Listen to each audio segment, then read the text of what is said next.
Sindh TV news Shahpur चाकर के reporter ऐं क़ौमी कारकुन वफ़ा सिंधी जी जनाज़े नमाज़ वछे शाह जे क़ब्रिस्तान भरिसां अदा करण बैदि खेसि आलिन अखियुनि लुढ़कनि सुॾकनि तोड़े क़ौमी नारनि सां मिठी मां हवाले कयो वियो।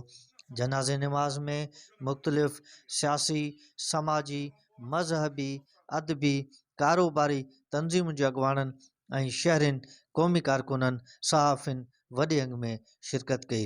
मांखे सलाम पेश कयां थो सिंध टीवीअ जे तरफ़ खां डॉक्टर अब्दुल करीम राजपुर साहब जे तरफ़ खां असांजो डायरेक्टर न्यूज़ शोएब कुरैशी साहब जे तरफ़ सां पर के सॼे सिंध टीवी जे नेटवर्क जे तरफ़ां असां हिन जे पोयरनि सां हिन ॾुख जे घड़ीअ में बराबरि जा शरीक आहियूं। वफ़ा नालो तहिड़ो इंसान हो, वफ़ादार, मुख़लिस, दोस्तनि जो दोस्त।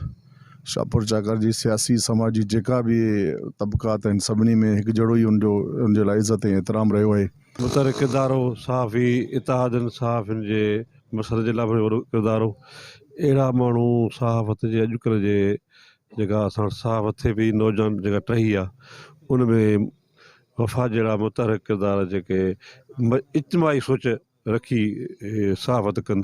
थी जेको आहे पंहिंजो जेको कलम आहे, पंहिंजी जेकी कैमरा आहे, उन जेको आहे सो ग़रीब मिसकीन मज़लूम माण्हुनि जे हक़नि लाइ इस्तेमालु कयो।